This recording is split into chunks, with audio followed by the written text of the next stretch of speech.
Hi, girls. So excited to not necessarily see you, but have great information for you, as well as looking forward to the return and to your completion of the program. So I wanted to get this taken care of. I want to go through the DL Roop handbook with you, as well as what you're going to need in your kit so that you can bring it with you so we can start our practice and not necessarily spend any of our valuable time on prepping your kit while we're in the building. So of course, as always, I'm here for you when you have questions about reload or repacking your kit or packing your kit for the first time. I'm also going to make a list and attach it to this email so that you can follow the list that I make for you. Usually in a normal class setting, we make this list together, and you guys kind of all pitch in what you can to provide some of the things where you have to buy kind of a large quantity, and then you just divide them up. So this is going to be on you to get all your components to prep for your mocs. The kit will be exactly the same when you prep for your real estate boards, so that's good. You'll just have to clean your supplies and repack. So I'm going to minimize me here and take you through to the website. So let's see here. So where we're going, I'll start from the beginning here, is dlroop.com. So D is in Doug, the letter L, ROOPE.com. And then you're going to hit enter. It's going to have some stuff that should change as, you know, all of the coronavirus stuff is going on. So watch for like this little green bar right at the top.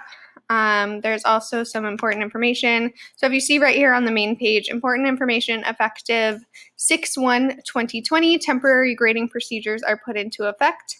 Effective 7/1/2020, candidates must use only disinfectant wipes during the practical exams.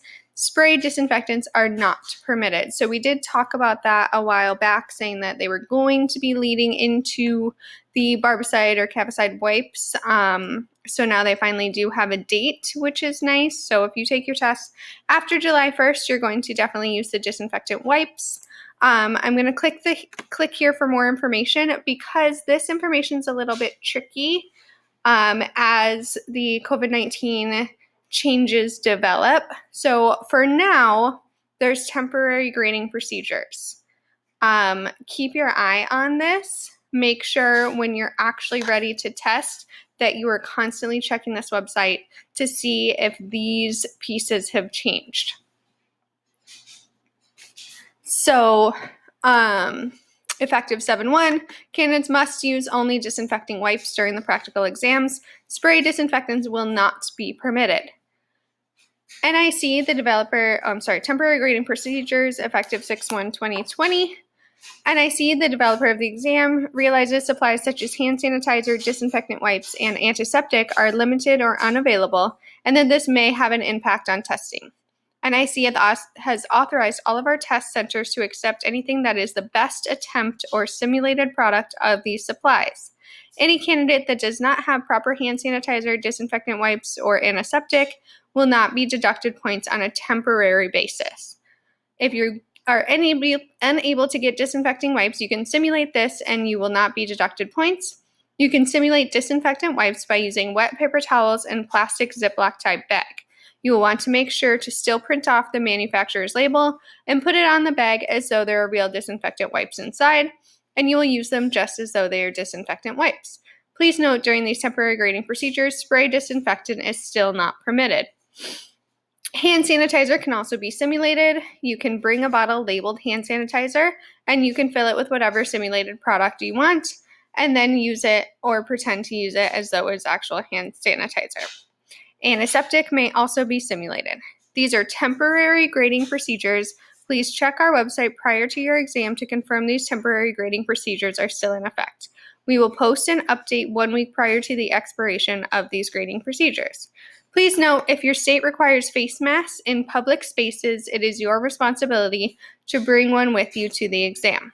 If your state mandates wearing masks in public spaces and you do not have one at the time of the exam, you will be denied admittance and you'll be required to reapply and repay in order to schedule.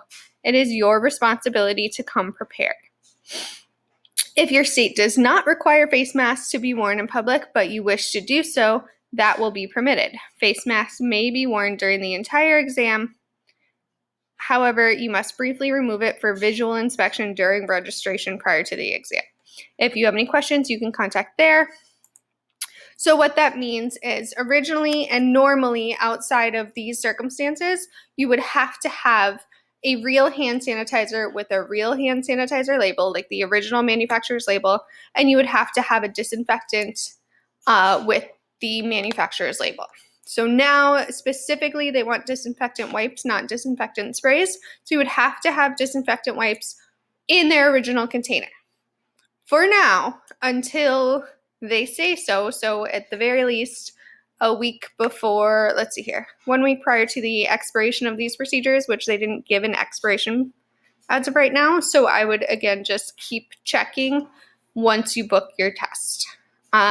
So for now, you can put a different product into your hand sanitizer container and put an original manufacturer's label over that.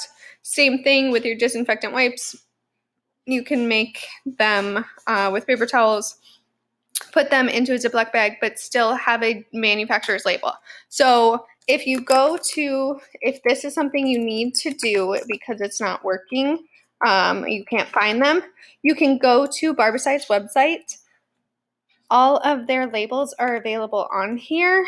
I haven't done this in a long time, so let me just pop on here, go to disinfecting, Barbicide wipes.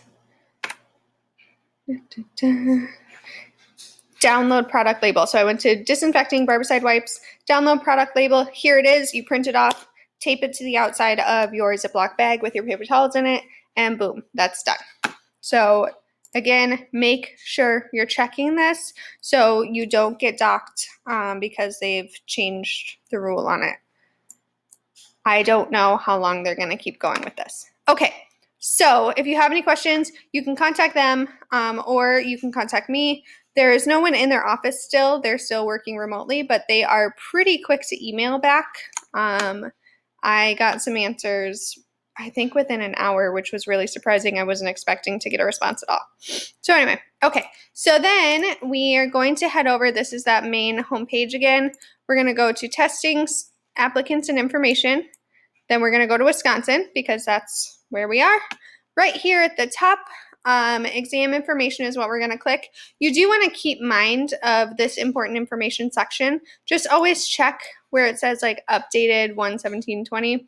That was for a snow day. But just check and make sure there's no updates recently. Just keep your eye on it at all times because that's what's going to tell you if something has changed in relation to your test.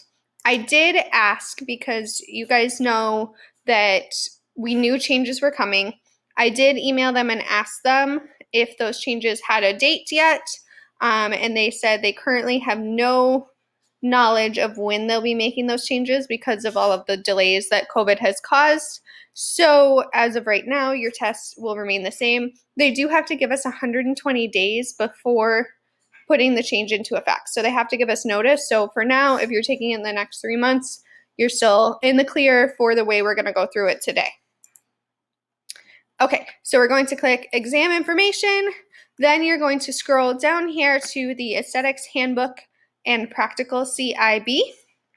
There's also a written CIB, which gives you that percentage of questions that are going to be like anatomy based or science based or whatever out of your 100 question test. And then there's frequently asked questions about the testing process. So we're going to go to aesthetics candidate handbook. I think I'm in, there we go. And I also always take note right down here, the revised and effective date. So again, you're going to want to make sure you have the most accurate and recent information. This is still the same one we've been using. I'm going to ask that you read kind of these first few pages on your own time. You can also print it out and review it that way. I'm a paper person, so I do like to go off of paper, and for doing this video, I have a printed copy just so that I can look at that and have my computer screen open for you at the same time.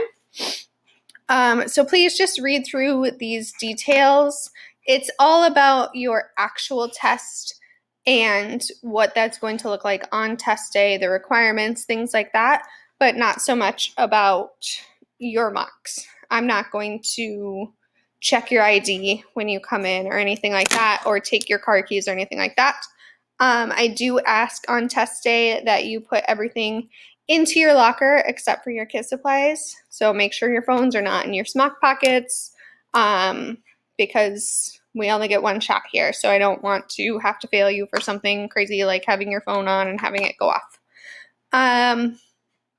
Okay. Exam languages, scheduling, etc., fees, admissions. Professional attire, this does matter for T-SPA when you come in for your mocs as well. So you must arrive in clean, neat, professional attire. Uniforms are not required. For confidentiality, please cover all identifying marks on your attire kit. For example, your school name or salon name. So like your T-SPA vest, you can wear that, but you need to cover up where it says T-SPA. That's for your own safety. Let's say there's a proctor or an examiner who hates T-SPA. They could very well skew your score. They shouldn't. In all hope, they would never do that. However, it could happen. So the less opportunity they have to see where you came from, the more fair and even it will be. I don't think that there's anybody out there who would do that, but it's just safer, you know? Okay, please refrain from wearing perfume or cologne. This is not an opportunity for like a pajama day. Clean, neat, professional attire. Hair up, out of your way. You do not want to be like fixing it, touching it, anything. You want it up, secure, out of potential of like falling into your guest as you're doing the service, out of potential of tucking behind your ears. Anytime you're touching yourself, you're going to have to sanitize. So the less things that you have to touch, the better. Again, hair up, neutral makeup. Don't look like you rolled out of bed, but don't go like full on, wing and cat and double lashes or anything like that. Just stay neutral. Jewelry, same thing as well. You cannot wear watches. So no smartwatches, no regular watches. There will be a clock in your view, from my understanding, that you should be able to see how much time it's taken. They also give you timing like warnings. So do not wear watches. They will take them from you. I personally wouldn't wear any jewelry because I always take my rings off when I'm doing facials anyway. So again, less things to wonder about or think about or risk potentially cross-contaminating, the better. No jewelry, no dangly bracelets, no big dramatic earrings. Just keep everything neutral. You want to be a background extra in a movie. Okay. So, kit supply information. So, you're responsible for bringing all needed supplies for your exam and cannot borrow or use anything you did not bring with. A suggested supply list is included in the back of this handbook.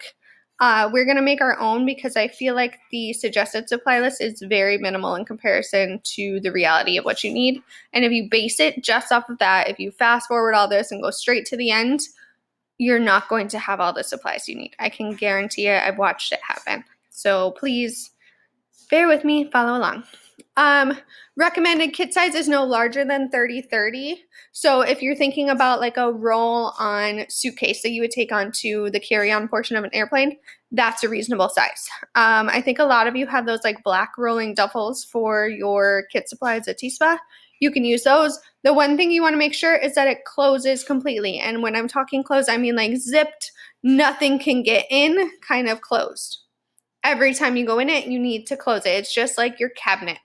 So you open it up, you get your things out, you close the cabinet. Same thing with your bag. You're going to unzip it, take your things out, zip it back up. A flat bottom grocery bag, gift bag, etc. may be used for items to be disinfected, soiled linens, and trash, and placed on the floor under the station and clearly labeled. These bags or containers on the floor may be opened during the examination so candidates can drop items as appropriate into each bag. Bags or containers must be kept under the work area and cannot be placed in the walking areas. If placing a container with items to be disinfected on the work area, it must have a cover. I highly recommend you ignore that last sentence and don't do an items to be disinfected container. That means like your bins that you keep everything in now, if you bring one of those instead of doing the paper bags, you have to sanitize before you go in, close it every time, sanitize before you go out. That's going to cost you a lot of time in timed services. So we're going to get your duffel bag, 30 by 30. I'm going to write carry-on size. Must completely close. 3 flat bottom bags like paper grocery bags or gift bags. I suggest the ones with the handles. If you go to Festival, they will give them to you for free. They have nice paper bags that have handles. That when you're done, you can just scoop them all up on your arm and carry them out safely. These are all going to be labeled. Are these well labeled? Yes. Labeled items to be disinfected, soiled linens, and trash. And we're gonna label each of those bags on each side. Can't type today. I haven't got my nails done and they're like so long. Look at them.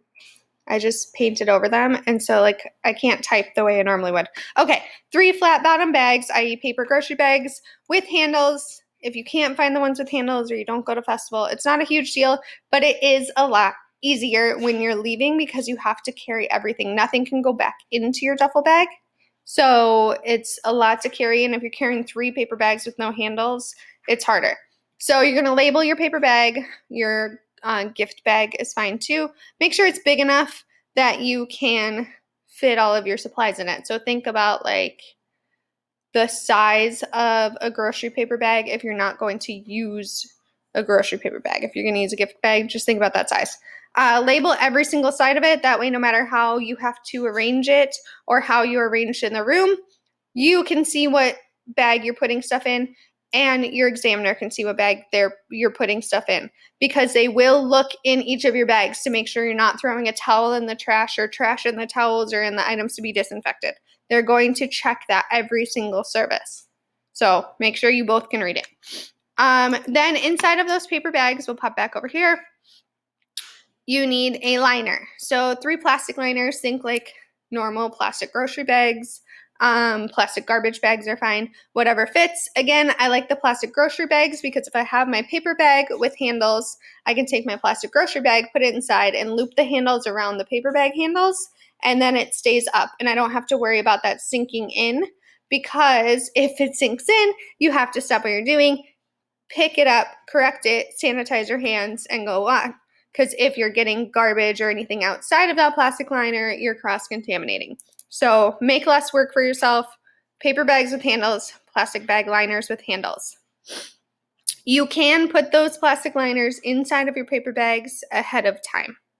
So that's totally fine. I wish I had a paper bag to show you. I don't. I'll find one and I'll take a picture.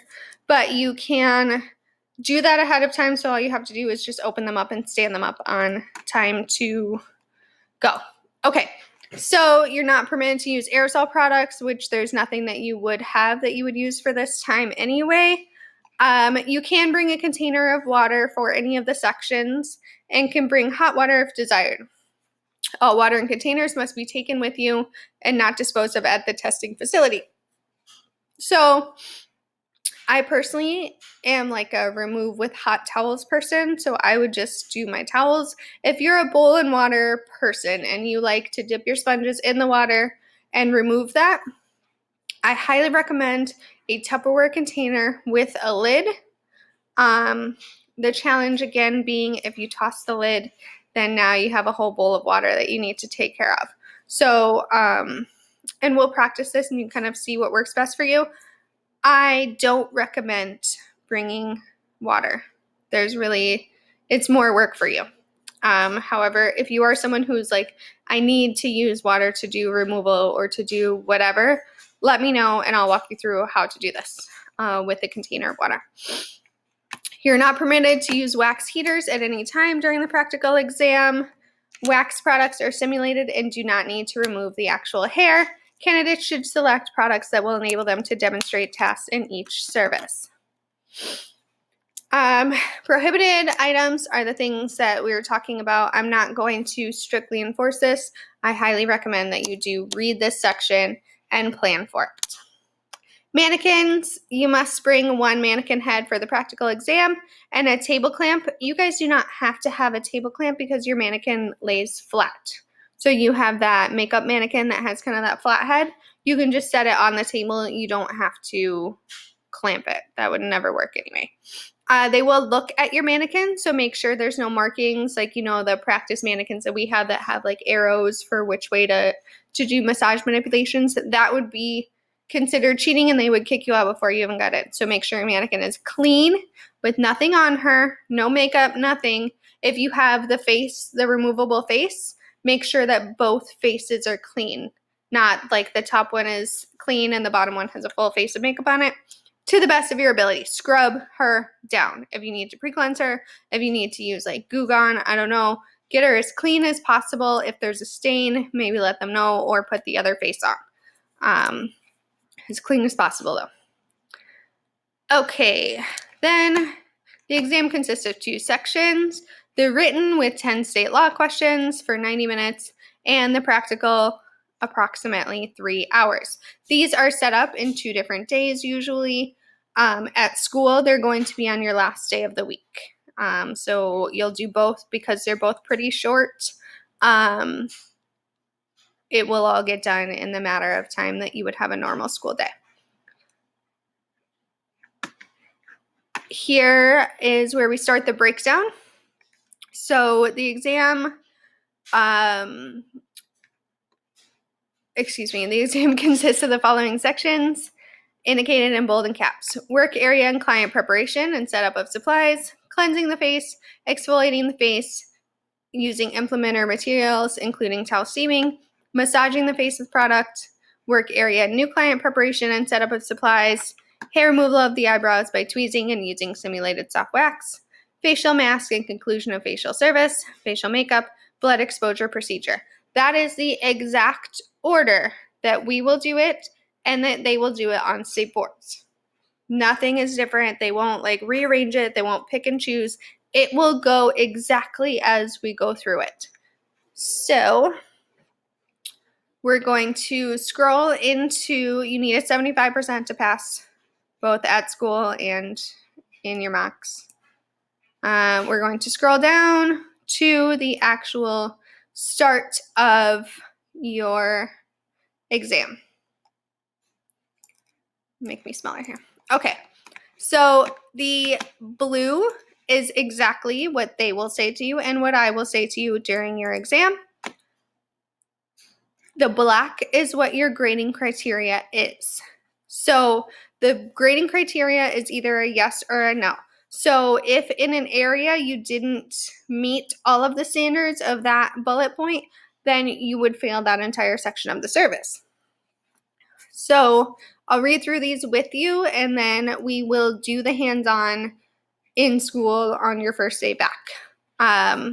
So you will prepare your work area for your client. You will set up the universal supplies you will use throughout the examination. You will also set up the supplies for the following sections of the examination: cleansing the face with product, exfoliating the face with product using implement or materials and including towel steaming, massaging the face with product. You will prepare your client for services. You'll be expected to follow all client protection, safety, and infection control procedures. You'll have 15 minutes to complete this section. You'll be informed when you have 8 minutes remaining. Do not demonstrate any procedures until the verbal instructions are given and you are instructed to begin. Step back to indicate you have finished. The instructions will be repeated. So that's the layout of every single service. They're going to read, I didn't read to you what the title was, but they're going to read the title and then they're going to read these blue directions. They'll repeat them 2 times. So they'll say them once, they'll repeat it, and then they'll say you may begin. That is when you start your actual setup. but not any of the services. So we're going to pop over to the kit list and talk about what you would need for your very first task. So we have our duffel bag, our 3 flat bottom bags, our 3 plastic liners. We're going to need our disinfectant wipes with a manufacturer's label. You're also going to need your hand sanitizer, and you're going to need your first aid kit. These are the things that are going to be out on your station. Once they let you set up, you're going to set up with these things on your station. So you're going to set up your 3 flat bottom bags with your plastic liners. You're going to disinfect your entire station, sanitize your hands, and do your first aid kit. So in your first aid kit, you need gloves. I'm not going to tell you exactly how many of anything that you're going to need because that's going to depend on you and how far in advance you're going to set up your kit. I like to say that you need enough to get injured during the test as well as have enough to do the blood spill procedure at the end. If you hurt yourself somehow and you bleed during the test, you're expected to do all of the steps for your blood exposure procedure and then still be able to do your blood exposure procedure at the exam time. So you want enough gloves in order for you to do at least 2 times on your mocs and at least 2 times on your boards. That's what I would say, but that's up to you. Same thing with your Band-Aids, an antiseptic wipe,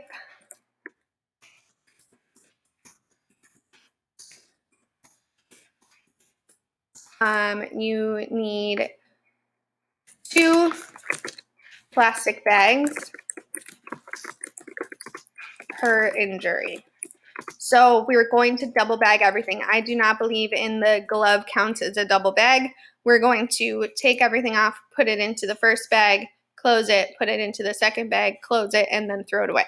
So 2 bags per injury. So again, if you're just looking at your mocs, you need 1 to get hurt, 1 set, so 2 bags to get hurt, and 2 bags to perform this test. If you're looking at setting up your kit for mocs and your real estate boards, you need double that.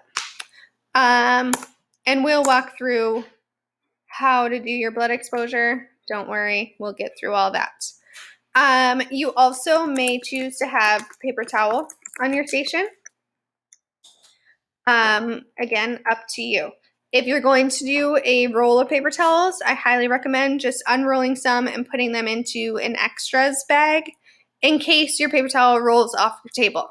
It happens. It's possible. It's just a risk you don't want to take. So you can either unroll a bunch and keep them in an extras bag or keep your roll but have some backup just in case. Okay, so that's kind of what's sitting in your kit here. Let's see here. If you, no, that's fine. Okay, sorry, multiple thoughts here. Okay, so then we need client 1. So your client 1 bag. So this is like a large Ziploc labeled client 1. That's all you can write on it is client 1. You could not write like cleanse, exfoliate, massage. You can only write the client number. They will count it as like cheating if you are writing like step 1 or here's all the ingredients. Because you should know what you need for doing a cleanse. So client 1 Ziploc. If you need, as we go through the products and the supplies you need for client 1, if you need 2 bags because it doesn't all fit, totally fine. Client 1, bag 1 of 2. Client 1, bag 2 of 2. Totally fine. Make sure that you can seal your bag completely. That's the biggest thing, and that you take it out when you need to. So client 1, I don't want to get ahead of myself here. So client 1, we have cleansing. We have exfoliating with product using implement and towel steaming. And then we have massaging. So these are the 3 tasks that need to happen during client 1. Before we're talking about the task, it also says you need to set up your client for services. So right here, you will prepare your client for services. That means outside of setting up your supplies for these services, you need to set up your actual guest. So you need your station sanitized down. Then you're going to put your towel or like your bedding. So you could do a paper towel for this that you're gonna lay your mannequin on, or you can do like a kitchen towel. That's up to you, whatever works best for you and whatever you're gonna remember to actually do. So let's just label this client preparation. So you're gonna have your towel that the client lays on. Then you're going to have your headband. That can be a paper disposable one. That can be the cotton ones like we have in the treatment room. Whatever is your preference, whatever is available to you. You also need a shower cap. Again, it can be the clear disposable ones, can be one that you actually have in your shower as long as it's been cleaned and sanitized before using it. So whatever your choice is. And then your client drape, which is your towel over your client's décolleté. I don't know if I spelled that right. There we go. So you need to put a drape over her. Even though she has no neck and shoulders, you're going to still drape as though you would like her blanket, right? Okay. So your client's prepared. Now let's talk about cleansing. So when you're cleansing, let's see here. Cleansing of the face. So this was set up. You set your station up. You're going to put these supplies out. Cleansing of the face, you need, of course, a cleanser, right? Pretty straightforward. You need to cleanse the eye and lip area. So you can use your regular cleanser for that. Cleanser, you need something to remove the cleanser with. Either a hot towel, like a steam towel. You could do cotton rounds, 4x4s, 2x2s, whatever you want. That's up to you. You just need to have that supply out. So we'll say something or item. How about that? Item to remove cleanser. Then you also need to tone. So normally in a Dermalogica signature service, we don't tone after cleanse because we are waiting to use the toner until the end of dermal layering. But think about it like when you are telling your guests how to do their retail at home. They're going to cleanse, tone, moisturizer one time in the day. They're going to cleanse, tone, or cleanse, exfoliate, tone, moisturize the second part of the day. So think of it as just like a normal at-home cleanser, which again, we will practice. So for your cleanser and your toner, it can be anything. I recommend something that will bubble for your cleanser so it looks soapy. I recommend a spray toner. If you want to use a container that's not a spray and you're going to pour it, just make sure that you sanitize before you flip the lid and you have extra cotton or whatever you're going to apply it with to apply your toner with that, and that you close the lid every time. Again, that's why I prefer spray toners, because it's just a and you move on. You don't have to worry about all the fidgeting and extra things. Okay, so cleanse. We're going to break down the steps of these in class. I just want to get through the kit. So if you're like, why aren't you talking about what these all mean? That's why. We're going to go through the steps together in person so you can ask questions. This is just to get you your kit supplies. So cleansing, something to remove it, and you have to tone. Then we have exfoliating the face. So your next item is exfoliating the face with product, implement, and towel steaming. What does that mean? So you need an exfoliant. Again, can be whatever you want. I suggest something that looks similar to an exfoliant. So if you have old apricot scrub from before you started, or something that you can use that would mimic an exfoliant type of product, I suggest using that.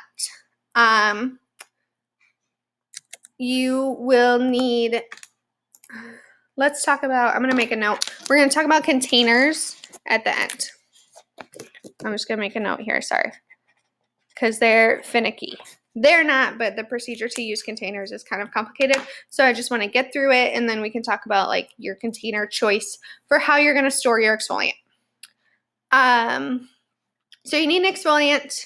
You need an implement to exfoliate with. So this could be like a facial brush.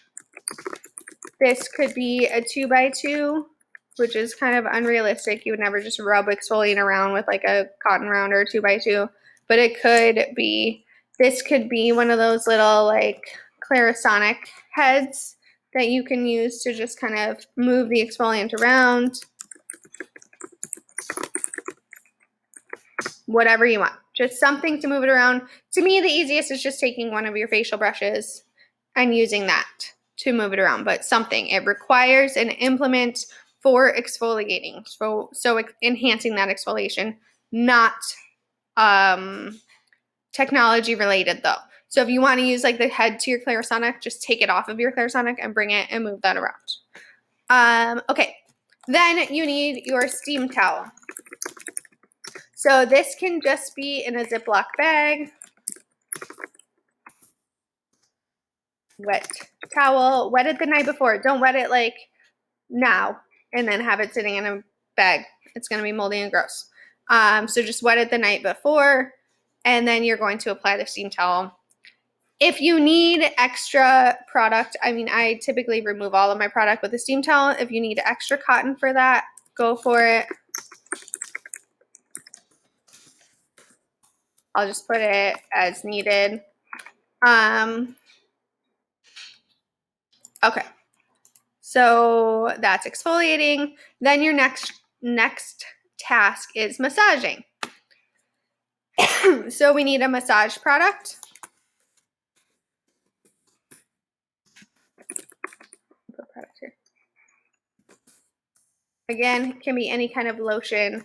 Make sure that they can see it. So don't use like water on everything because they're not going to be able to see it as it dries up or it evaporates too quickly. Give some kind of something. If it's a cheap lotion that you've had sitting in your drawer or whatever, totally fine. Just give them something to see. So massage product, and then you also need something to remove the product with. Easy peasy, right? So then, that's client one. Not so scary. Your client two bag then. So after you've completed massage, they're going to have you stop working, and you're going to set up for your new client. So you're going to set up for a new client. You're going to do hair removal of the eyebrows by tweezing and using simulated soft wax, facial mask, facial makeup. So you'll have 15 minutes, and you're going to set up for a new client, which means you need all of your client preparation stuff all over again. So we need our towel for the client to lay on. We need a headband, shower cap, and a drape. So what we would do at this point, just to make it a little more clear, we're going to sanitize everything. So like client one came in, got those services, and then left. Now we're turning our room over. So we're going to sanitize our countertop. We're going to sanitize any supplies that are staying out. We're going to put away into the items to be disinfected. Any supplies we're not going to use that are reusable, like your products.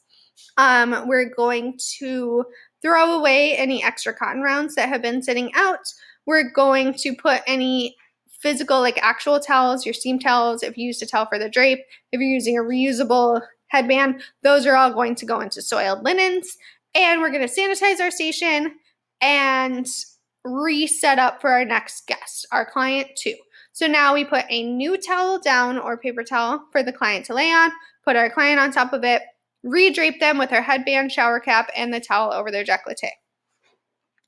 Then we're also going to pull out all of our supplies for hair removal, facial mask, and facial makeup. So let me get our labels here. There we go. Okay, so hair removal is, the full term is of the eyebrows by tweezing and using simulated soft wax. Okay, so let's scroll down into our first topic, which is hair removal of the eyebrows by tweezing and using simulated soft wax. So, of course, the very first thing we're going to do when we are tweezing is we're going to put on gloves. So we need gloves. We need antiseptic. So like a spray alcohol. We're going to need cotton to wipe the antiseptic. Either apply it, wipe it off, etc. Cotton rounds, 2x2s, 4x4. If you wanted to use like strip cotton, that would be fine too. This is really whatever item is available to you and works the best and makes most sense to you. That's what you're going to pick. And then, of course, we need our tweezers. So gloves first, antiseptic the eyebrow, cotton rounds to dry it off, and then our tweezers. And then we're going to antiseptic again, but we don't need supplies for that. Oh my gosh, I don't know why my nose is so itchy right now as I'm trying to talk. Okay, then we're going to demonstrate soft wax. So we already have our antiseptic there. We have our absorbent material, which is cotton rounds. So you need enough to do 2 eyebrows separately. So then you're going to need simulated soft wax. We're not doing hard wax demonstrations here. We're only doing soft wax. So we need a soft wax. This could be honey, lotion, whatever you need. You need sticks. Again, you need enough to test it, to perform it, and in case you get the dropsies and, spill some on the floor, that's going to be up to you. You also want to think, do I want to pack this kit for everything I would need just for mocs or for everything for mocs and state board? So think about that as you're loading it up with supplies. So soft wax sticks, you need strips then as well. So we're going to test the temperature with a stick and a strip. So think about that as one set. Then you're actually going to do 1 wax eyebrow, stick, strip, wax, remove. Then you use your antiseptic again, which is already listed there, and your post-epilation. So this is something like your aloe that you would put on afterwards. You want it labeled post-epilation. You do not want to label it like aloe. You don't want to label this honey or lotion. You want these labeled post-epilation. But that's what it is. It's like your aloe. If you wanted to put lotion in there, that's fine. Again, it's up to you and what you have available and what your needs are. For me, I like to put something at least similar to aloe, whether it's clear or green. I usually just use aloe because it just makes more sense to me. I like to set myself up for as much success as possible without having my jitters and my nerves get in my way. So if you're like someone who's like really anxious or gets really stressed at people looking at them or at testing situations, set yourself up for as much success as you can. Make things look as real as they would in the treatment room so that you're not thinking about what is this one supposed to be? You're thinking about like, oh, I waxed, I antiseptic, now I aloe. Yeah, so just It may be different for all of you. You may all choose to set up your kit a little bit differently, and that's okay. That's not what they're judging you on. They're not judging you on, does your whole class match? You're not even going to be in the same room at the same time, most likely. Just set yourself up for what's going to make the most sense to you. If every single facial step, removing it with a hot towel makes more sense than trying to remember to remove it with cotton rounds, go for it. Okay, so then we have our facial mask and conclusion of facial service. I'm going to spell it the same. So there's a huge trigger in there. It's not just a facial mask. It's the conclusion of a facial service. So when you get to the mask portion of your facial, you never just like take the mask off and send them on their way, right? No. So you do your mask and then you're going to conclude the service. So we do our facial mask. So we need a mask product. Again, can still be lotion. It's fine. Then you need something to remove your mask. What did we call that before? Like a cotton hot towel. 2x2s. 4x4. Cotton round. Whatever you want for removal. Then you are going to tone again. So if here's a trick. If you're going to throw away all of your products into items being disinfected from the first client, then you are going to need 2 toners. You need one on client 1, one on client 2. If you're going to remember to keep your toner out from client 1 to client 2, that's fine. Sanitize it, leave it out. But you have to make the call. Are you going to do both? Like one in each bag? For me, I'm afraid that I would throw one away when I'm setting up for my next client. I'd rather just tear down, put all new stuff up. But that's me. If it's easier or it makes more sense to you to leave it out, sanitize it, and use it on both clients, fine. No judgment. Whatever works best for you as long as you're staying safe and sanitary. So you're going to tone, and then you're going to need a moisturize. That you can apply with your hands. Again, can be lotion, whatever. All right. We're going good here. You guys can replay this or pause me or do whatever you need to take your notes as much as possible. Which is why I did it this way instead of going like into a group chat for you. Okay, so finally, we have facial makeup. Dun, dun, dun. So now that she's all beautiful and lotioned up from your facial mask, also watch how much moisturizer you put on her because you're about to do makeup on her and she's not a real person, so she doesn't usually absorb your lotion. So facial makeup. You're going to add a second drape. Sounds funny, I know, but she already has that towel over her chest, right? So now you're going to lay another towel or paper towel over her chest, just right on top of the one that's already there. They want to see you put another covering on her. I don't know the details on that, but that's what they want. Her hair is already secured off of her face, right? Because she has her headband and her shower cap. So we're good there. That's already done. You're already knocking out some of these points just by having her sitting there. Then we have our products. So you need a foundation. Okay. You need to apply powder. You need to apply blush. I'm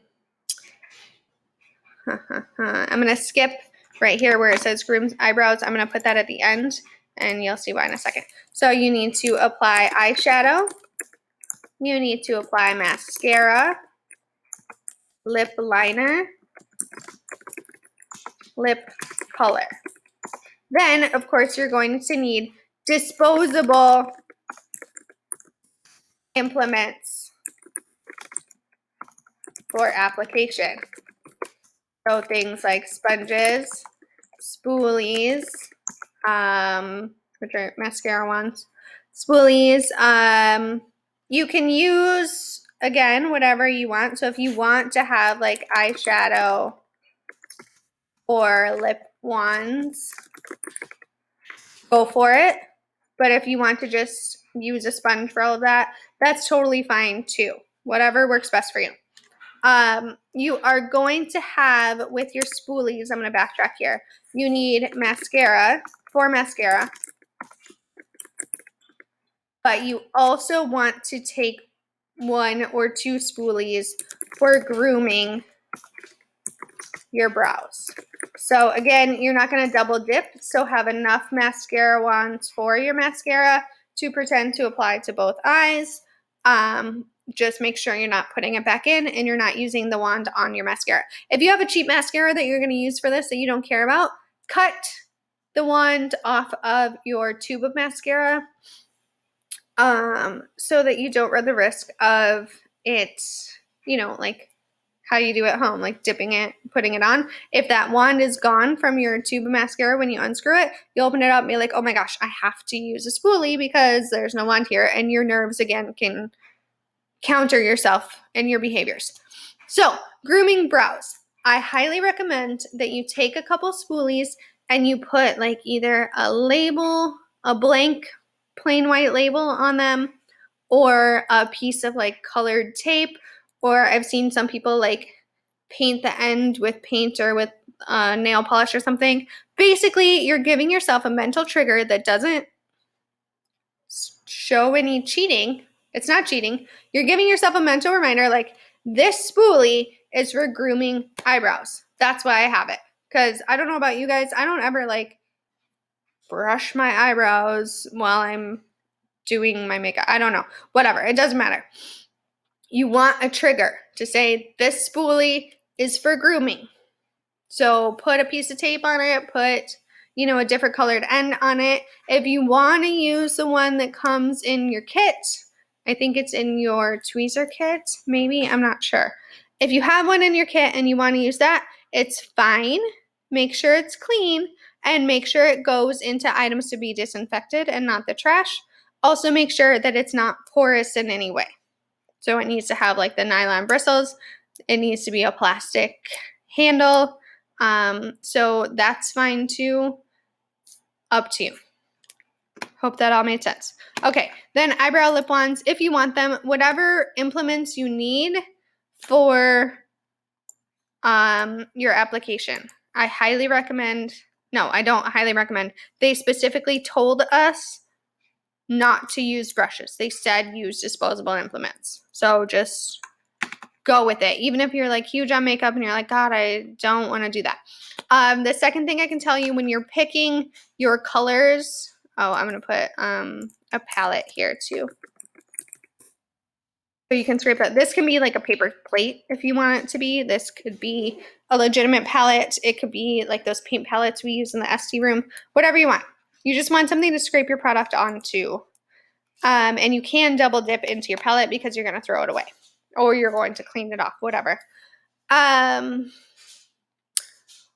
was something. Okay. So that's facial makeup. We're not completely out of the woods yet. That's all of your services on your guest, technically. Now, this whole time from client 1 to client 2, your first aid kit has been sitting on your station. The final task is to do the blood exposure procedure. So your first aid kit is already out there. It's way up here at the top. It was in our first setup. So we don't need any further supplies for your first aid kit. They're already there. So that's great news. But that's your final task. Then you will clean up and you'll be dismissed. So here is your supply list. I will attach this to your the email that I'm going to send you with this video in it. I'll also attach the links to everything that we talked about today. I highly recommend that you read over all of this packet. We will go into it. We will spend time on each task, but if you haven't pre-read it and you don't have thoughts and questions, you're going to be behind. Now, When it comes to your kit, I guess we better put your mannequin head on here too, just in case, huh? When it comes to your kit, I want you to have all of these supplies by the time we go back. I don't particularly care if you have them all perfectly set up yet.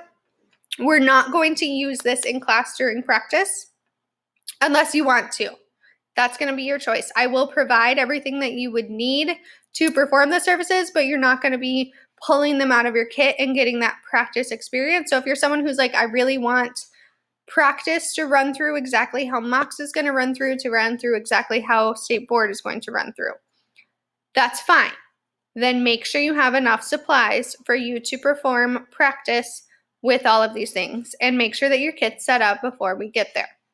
Otherwise, like for example, when we do blood exposure practice, I will have Band-Aids, gloves, antiseptic wipes, plastic garbage bags, and we will run through it, but you won't be pulling them out of your kit.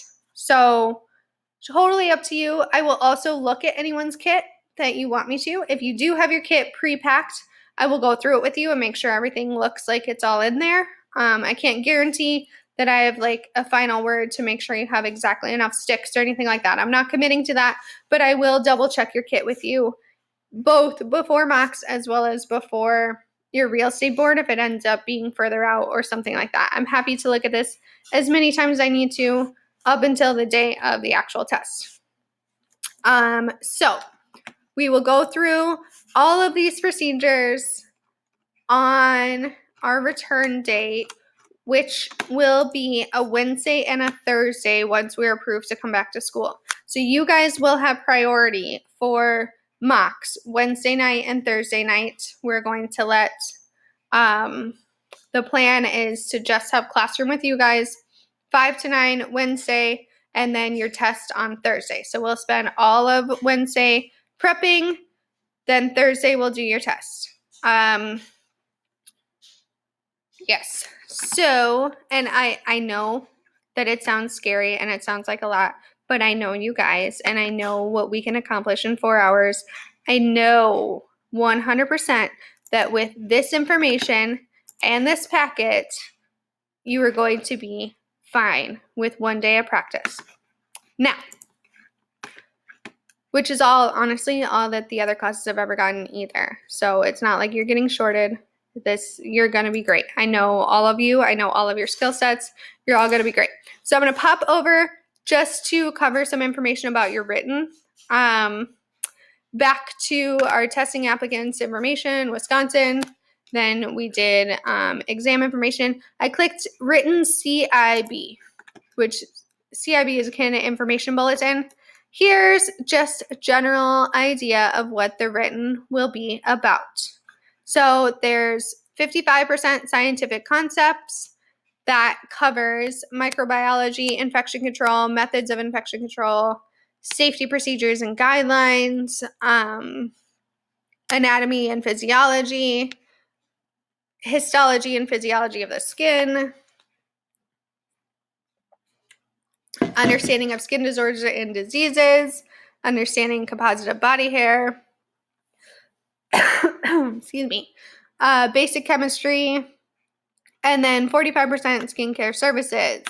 So skin analysis, client records, treatment protocols, contraindications, cleansing, steaming, exfoliation, extraction, massage, mask types, hair removal, makeup application, electrical equipment, and body treatments, and eyelash extensions. A general knowledge of all of this stuff, guys. So don't panic. There's 10 sample questions here. The answers are at the bottom. Feel free to go do that, practice them. If you look at the primary references, that is your book, followed by the old Salon Fundamentals book, and then the NIC Infection Control and Safety Standards. So all of it is based off of what exists in your book, which is great because you have that information. Feel free, I'm going to go into your Cengage right now as soon as I get off of this. and open up all of those practice tests in your distance education so you guys can just keep retaking anything you want to. Feel free to retake everything as much as possible. I highly recommend that you process this out and you focus on things that you don't have a lot of retention in or things that you really struggle in when it comes to the chapters. If you really struggle in anatomy, start there and go through those practice tests and really spend your time working on anatomy instead of business skills or something like that. Just focus your time where you need it the most. Take those practice tests as much as you want to. It's all great for retention, repetition. It's going to be great. I know you guys are going to be fine. I'm here if you want to shoot me emails, if you want to start a group chat and throw me into it. I believe you all, except Katie, text me on a fairly regular basis. So throw a group chat together. It can be a messenger, it can be in text. You can email and reply all that way. Everybody who's on the thread can keep seeing the questions that are coming in. Whatever you guys need. If you want to set up a Zoom call or a live chat so we can talk through stuff, totally fine too. Before I forget, I did tell you about containers. I'm going to zoom myself in here so that you can see me a little bit better when we talk about this. Okay, so containers. I talked a little bit about it when we were talking about the toners. Things to consider. If you're going to use a tub container, so something that's like, where's my camera? Something that's like this, like one of those little round and it's got a screwed off lid. You know what I'm talking about. If you're going to use a container with a screw off lid, you will need sticks to remove your product from it. You cannot just scoop in to a product or dip a brush in or anything like that. That's cross-contamination. You have to use a stick or something to remove it. Oh my gosh, talking too much. So make safe choices with your containers. If you want to use like a little travel squeezy bottle, the kind with a flip lid that you can dump it out. There's some that like the flip lid up, or you push the back side and pour it out that way. All of those are fine. A pump is what I prefer and recommend if you have mini pumps available, because you can just pump it right into your hands. Oh my gosh. That means we need, let me pop down to makeup here. We need scrapers, right? You need sticks to scrape out, sticks to remove makeup off of container. So you need to scrape your makeup onto a palette too. So the same concept when you're using your exfoliant or whatever product you're going to use. If you're going to put it in one of those jars, it's totally fine if that's the jar that's available to you, or those were the cheapest, or you know, it was the easiest to get a hold of. I don't know what travel containers look like right now or how hard they are to find. The dollar store is going to be a really great place for a lot of the things that you may need to buy for this service or for this test. So things like cotton rounds, Band-Aids, antiseptic wipes. A lot of that stuff is at the dollar store, pretty cheap. Antiseptic wipes, maybe not because of everything that's going on and all the panic that people had, but whatever. The best that you can. Find these things. So I highly recommend containers that you don't have to scrape. If you're going to use a container you have to scrape out of, just make sure that you add that note to yourself to pack sticks, and then put the sticks by the containers when you're setting up your station so that you remember to use it and throw it away. Toner, I talked about, having two is what works best for me mentally. If you want to have one, sanitize it. If you're going to use a spray, less things that you need. If you're going to use a flip top or a flip, why is my hand? There it is. Okay. If you're going to use like a flip top where you push the back, or a flip top where you pop it open, just make sure you have that cotton to put it onto. You can't just pour toner on their face or pour it on your hand. That's not really how toner works. So make sure you have that cotton, something to apply it with. That should do it for containers. Your labeling. So we talked at the very beginning about your sanitizer, how that needs to have its original manufacturer's label. Your travel containers with your cleanser, toner, moisturizer, stuff like that, just need to say what I have it labeled as. So cleanser, toner, exfoliant, moisturizer, simulated wax, and I'll go in and I'll put underlines on all of that. So for example, we have cleanser, underlined. So that's labeled cleanser. Toner is underlined. So you get the idea. Exfoliant, massage. So just label it that. You don't need to put like massage lotion or whatever. It's just your massage cream. You can, but you don't need to put like toner in parentheses water. Don't put that. It's supposed to be toner. So just put toner on it. Even if it is water, totally fine. Simulated soft wax needs to say that. Antiseptic needs to say that. Again, if you're going to use a spray for your antiseptic bottle, then use cotton rounds to be able to put that on, which we will practice all of that. I know whenever I explain the kit, it gets overwhelming and it's like, oh my God, what is all this stuff? It's not so bad. Just hang tight. We're in the home stretch here. It looks overwhelming. It's a lot of lotion and a lot of containers with a lot of labels. Your label can be a Sharpie written on the side of your container. Just make sure it's in English and it's legible. If you are OCD and you want to make a label with a label maker or with a paper label and handwrite it that way or print it off, go ahead. But this is bare bones. You don't have to. So somebody who's like, got a lot of time on their hands or is really like, I like everything to be perfectly labeled and a perfect angle and blah, blah, go ahead. That's totally fine, but don't feel like yours doesn't match up to theirs or like you're going to fail because yours doesn't look like that. None of that matters, okay? So don't panic. When we get to labeling your foundation, it can be labeled just foundation, powder, blush. If you want to use like you guys got the Krylon kits. If you want to use the makeup kit, like the eyeshadow palette that has multiple colors in there, you could label the outside, put like eyeshadow, blush. You can use that. That's totally fine. Oh, lip liner. See, as we go through this stuff, more stuff comes up. Lip liner. If you're going to use, a pencil lip liner, then you need to sharpen it. So let me underline this here. A pencil needs to sharpen. You need to sharpen it before, you need to sharpen it after. And then you need to dispose of your clippings. You have to sharpen it, they have to see you. If you want to use a lip color as a liner, just make sure they see you put it on separately. So apply your lip liner, then apply your lip color.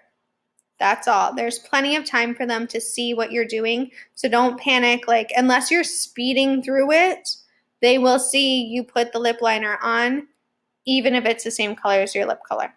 Totally fine. Just go through the process. Let's see here. Then I'm going to put for your grooming brows, even though it doesn't need a label, I'll make it bold.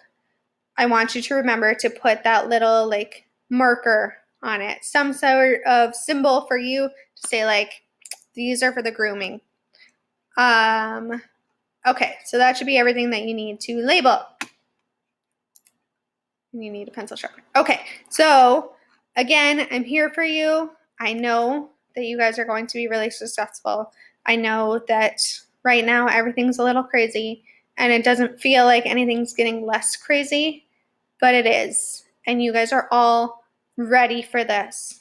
I know that you are. I know that you're ready for the written. I know that you're ready for the practical. It's just coming together, okay? Don't stress out about it. Don't panic about it. Again, we will have class Wednesday and Thursday, the first official week that we know we will be back. Tentatively, that could be as soon as the week of May 26th. So it could be that soon. I I will know more by the end of this week on the official word on what day we can come back. Again, you guys will be first, so you'll have mocks. We'll get you done before everybody else gets to come in and do all the other stuff. If you have questions, again, please feel free to just throw me in a group chat so everybody can see whatever great questions you all are having. Or do reply all in your emails. That's totally fine too. Anything else that comes up, I will just keep emailing you all on this thread. Again, once I know the official, real 100% date or more information that it won't be the 27th, if that's a possibility, then I will let you know right away. Trust me. That's it. So, questions, let me know. Don't hold them in. I'm here for you. I am here for you all day, every day. Whatever time, if it's too late, you know that I'll message you as soon as I'm up, or you'll get a message at like 3 in the morning because that's when I wake up at random times. So just shoot me a message. Don't be afraid. I'm here for you. I cannot wait to see you all and go through this process and get you done. And I cannot wait for you guys to move into actual work and living. So we can also talk about if you still want to have a graduation date where your parents and your family and your friends and your children all come to support you. We can talk about rescheduling that on the test week. So I will see you all soon. And how do I stop it? Close that.